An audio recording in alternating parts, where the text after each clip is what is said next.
song from my fans.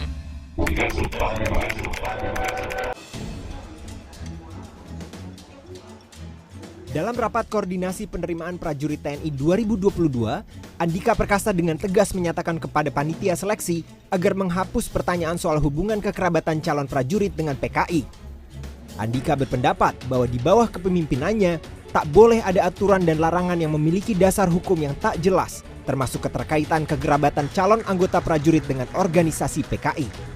Andika menyinggung isi TAP MPRS nomor 25 tahun 1966 yang menurutnya tak melarang keturunan PKI untuk menjadi calon anggota TNI, namun yang tertulis adalah melarang ideologi PKI, Marxisme, komunisme, dan Leninisme.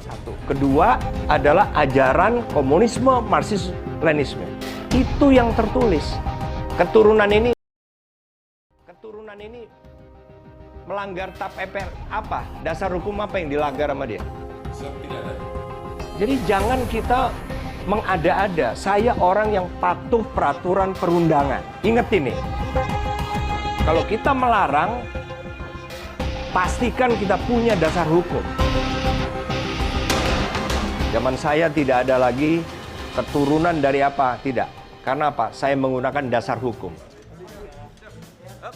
Keputusan Andika ini mendapat dukungan dari anggota Komisi 1 DPR, Bobi Rizaldi.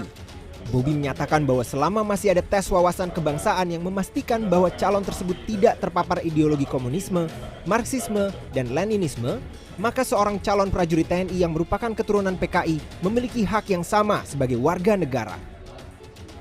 Saya rasa sebagai warga negara yang dilindungi hak konstitusinya itu adalah hal yang tidak masalah.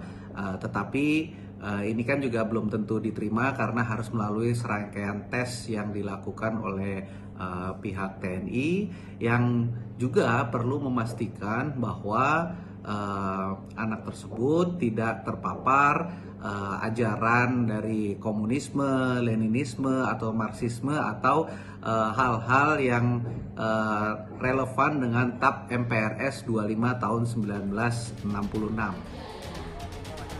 Pengamat politik Presiden University yang pernah menjabat sebagai Menteri Ristek di era Gus Dur, Muhammad Hikam mengapresiasi keputusan Andika Perkasa. Hal ini karena dinilai sejalan dengan sikap pluralisme dan rekonsiliasi yang pernah diwacanakan Gus Dur saat ingin mencabut TAP MPRS nomor 25 tahun 1966 dengan alasan menghapus diskriminasi politik bagi keturunan PKI.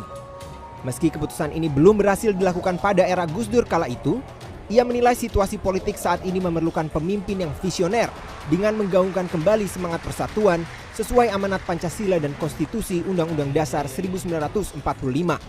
Seluruh elemen bangsa harus terlindungi dan memiliki hak yang sama dengan kelompok mayoritas. Pada akhirnya di Indonesia ini orang-orang yang berpikir atau calon-calon pemimpin yang berpikir secara lebih komprehensif dan lebih mengedepankan multikulturalisme dan kebersamaan sebagai bangsa itu ternyata ada, dan ya justru datangnya itu dari kalangan yang biasanya dianggap paling strict ya kalau sudah berkaitan dengan soal rekrutmen, yaitu di kalangan TNI. Hikam memperkirakan bahwa keputusan ini akan mendapat penolakan keras dari internal lembaga TNI itu sendiri akibat tragedi sejarah G30S PKI. Namun ia yakin bahwa Panglima TNI Jenderal Andika Perkasa dapat membawa semangat yang sama seperti Gus